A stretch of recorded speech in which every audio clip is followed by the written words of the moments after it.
Tack it before you wreck it. What's up, my fellow geeks? I'm Kirk, and as you can tell, a little bit of a different format for this video. This video is going to be a lot more raw because I'm talking about the ONN 4K Pro streaming device, brand new from Walmart. It's a Google TV device, and I'm going to give you a walkthrough of the interface and the menus. I did an unboxing video just a couple of days ago. I'll link that here. I'll also throw that link down in the description. You can check that out if you want to see a first-hand look at the device and an unboxing. But right now, I want to switch over because I've got the remote in my hand.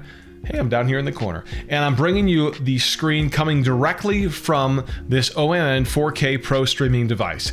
And I'm going to do a couple things. First of all, I'll just take you through the interface. If you know Google TV, you're pretty familiar with this. I'll walk you through it. I'm also going to go through the settings because there's been a lot of questions about which features are available, which settings are available. I'm also going to talk about certain apps that aren't compatible. Now, we don't know why, but I wanted to test sideloading, specifically the Sling TV app. So I'm going to try to sideload the Sling TV app and show you guys exactly what that process looks like. So without further ado, let's just jump right to it. If you've seen Google TV before, then you know this interface. You've got the ribbon at the top. You've got a bunch of different options here. You've got your apps right here as well.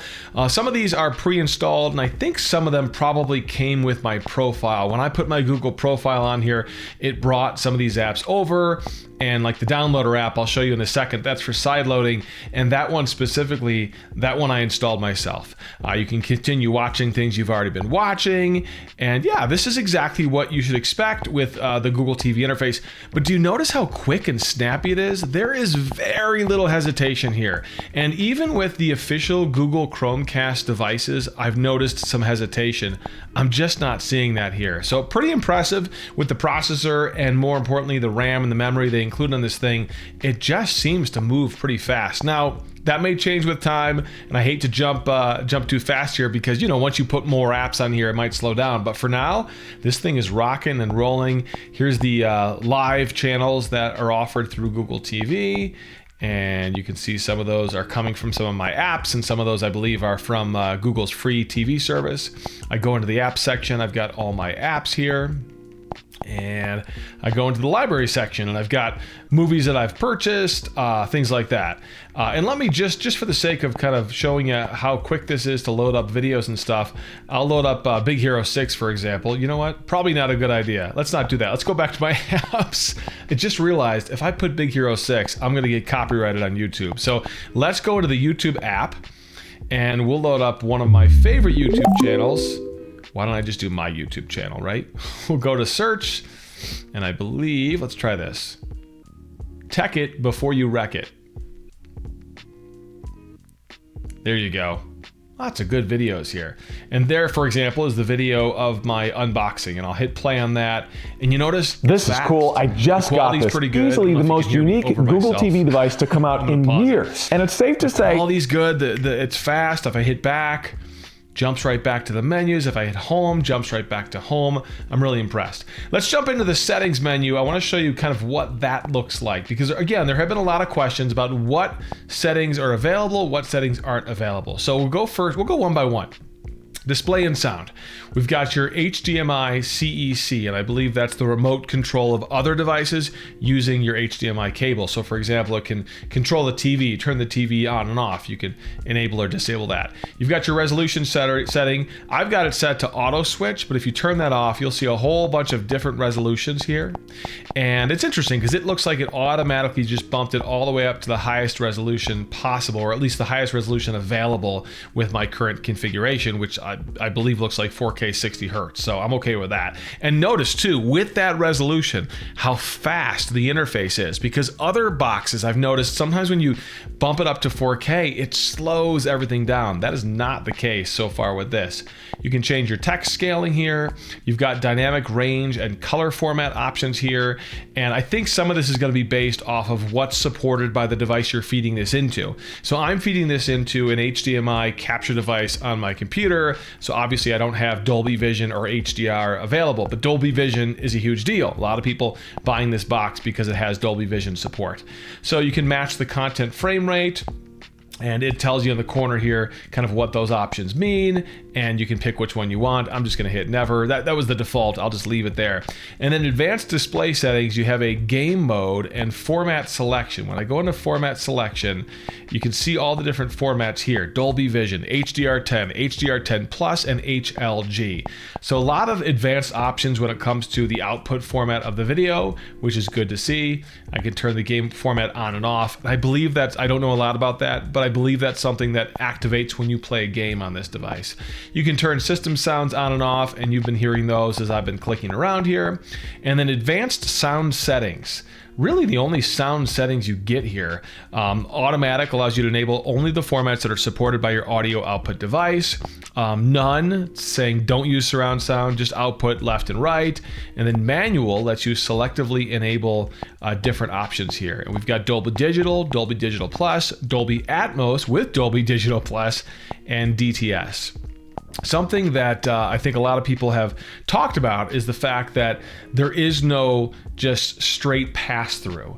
And I don't see that in the settings. I'm not sure if that's something that would change or if that's something you can maybe configure. Comment below if you know how to add that, because that's a feature that I know a lot of people like to use, and I don't see that in the settings. But again, I also don't have this hooked up to a proper receiver, for example, because I'm trying to capture it so you guys can see it. So that's it for display and sound. Network and internet, I'm not really going to jump into there. These are the normal settings that you're probably familiar with, not only at Google TV, but also on your Android phone.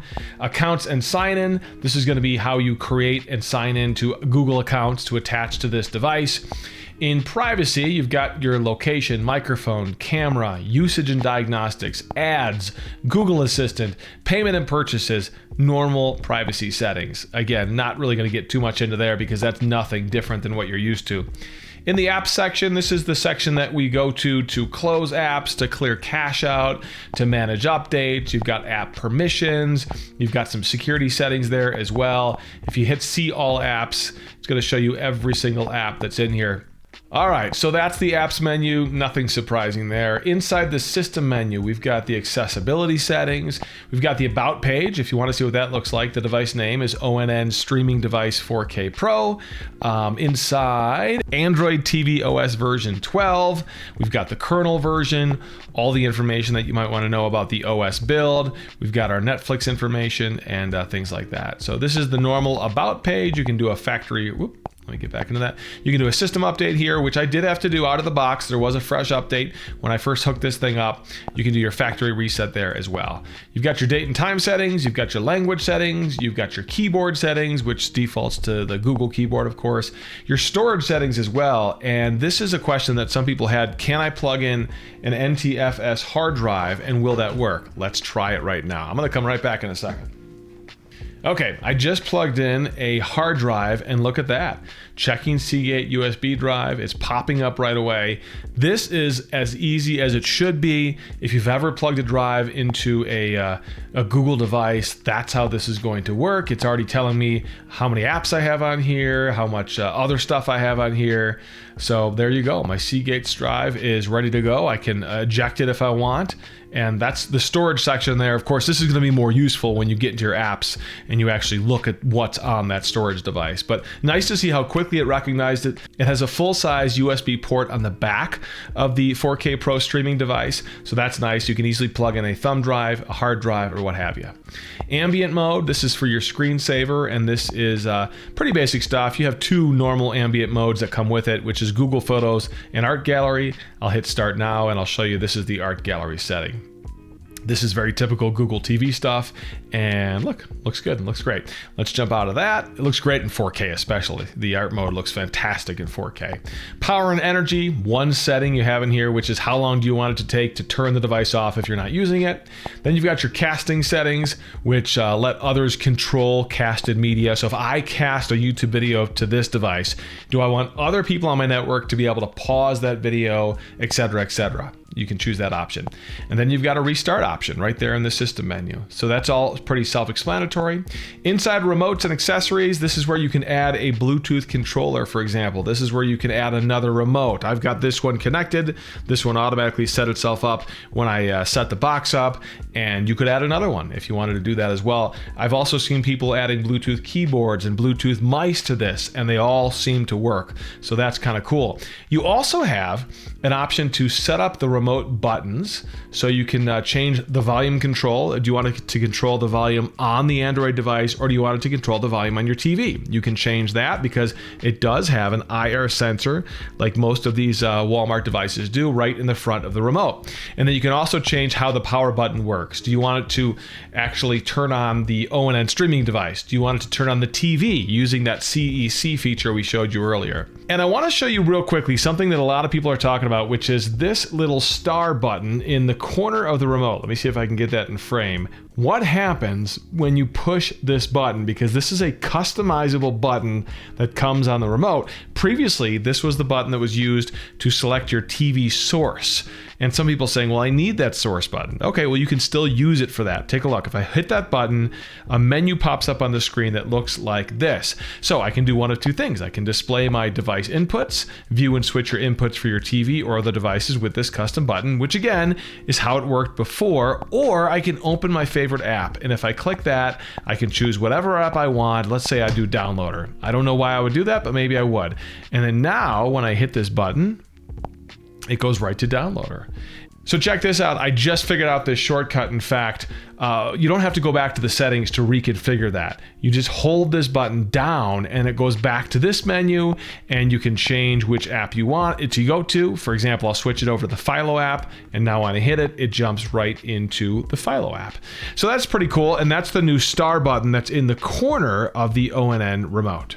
Find My Remote, I love this feature. Thank you, Walmart, for including this. If I tap the Find My Remote button here in the software, so let's say, for example, I lost my remote. I would use my phone to connect to the Google TV and then control the menus using my phone. I would select Find My Remote, and let's try it. That's what Find My Remote sounds like. Can you guys hear that? Yeah, it's just annoying enough. It's one of those sounds that you're going to hear from across the room. But what's even cooler, thank you, Walmart, again for this, is that they put a Find My Remote hard button, like a hardwire button, on the front of the Android device. So if you lose your remote, you don't even have to get into the software. You walk up to the device, you hit the button on the front, and that'll start happening. Very cool. Love that. Every single Google TV device should have that. Hands down. I just think they should all have that. And then you've got a help and feedback section, which is pretty self-explanatory. And those are the settings, if you're wondering kind of what that looks like. Now, I did have one question in my previous video that I wanted to jump into, and somebody had said, hey, I heard the Sling TV app doesn't work. So let me show you what that looks like and what happens when you search for the Sling TV device. So I'll jump in here and type in Sling. So Sling TV is a pretty popular app. Anybody who has a Here's Sling service, live TV, shows and movies on the Google Play Store. Lo and behold, look at this. This is the message I get. Your device isn't compatible with this version. So what the heck? What gives?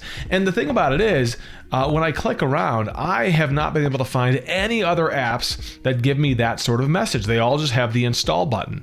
So my question is this some sort of licensing thing going on with Walmart? Or is this simply a quirk in the Sling TV software, the Sling TV app, that doesn't allow it to show up in the Play Store? I don't know. But either way, it's a very frustrating experience for anybody who buys this box and thinks that they're going to be able to use the Sling TV app because they pay for Sling service and it won't install.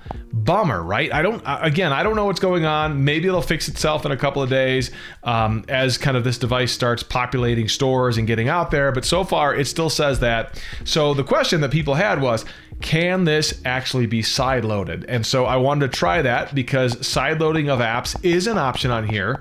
And there's an app called Downloader, which is a great app for sideloading stuff. And I've already jumped into the Play Store and downloaded and installed Downloader. So let me show you how this works. Okay, so when you load up Downloader, this is what you get. You get a very basic menu, and you do have to come into here with some sort of knowledge of what you're looking for. You could search for an app here. I'm going to search for Sling TV, and I know this search works because I've done it before, APK, because I'm looking for the APK file. If you haven't sideloaded before, an APK file is basically the package file that you use to install any Android app if you're sideloading an app.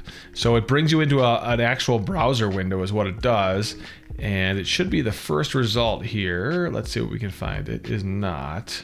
Here we go, APK mirror. This is what I want. So I'm gonna tap into here. And there's a couple of taps it takes to get to exactly where I wanna go here. But if I go down here, I will see one of the main options here is Sling TV, Live TV, Android TV version. So I'm gonna tap on that. And once I come into here, you'll see 3 different options, I believe, usually. And I wanna pick the universal one because that'll be the easiest one to figure out. Universal should work with most devices, and it does work with this device because I've tried it already. And once I get here, I'm simply looking for this download button. I will say navigating this on the remote is not the easiest thing in the world. And we hit download, and this will take us into the download page. And it's downloading the APK file, which is a pretty self-explanatory process. You'll probably have to allow permissions, allow it to install files, which I've already done. So it should jump right into the install after I let this download finish. All right, so it pops up with the message, says, do you want to install this app? Of course I do, so I'll hit install. And now here we go, it's installing the Sling TV app. Again, I don't know why it's not available or not enabled in the Play Store, but it is installing just fine when I sideload the APK. If I hit open, it will take me right into the Sling app, and it should ask me for a login, although I had installed this previously to test it. So yeah, it's asking me for a login now, and I can confirm it does work, it plays video. So you'll have to sign in and do your login on Sling TV, and you can sideload apps. Sling TV does work if you sideload it. Not sure if that's going to be added to the Play Store. But otherwise, that's your basic rundown, guys, and I want to know what questions you have. Comment below, subscribe to the channel. It helps us grow. I've got a lot more geeky stuff coming up, cool unboxings, cool product demos and tests, and that is the ONN 4K Pro streaming device from Google. And comment, let me know what else you guys want to know. I'd love to follow up with another video. Tech it before you wreck it. I'm Kirk.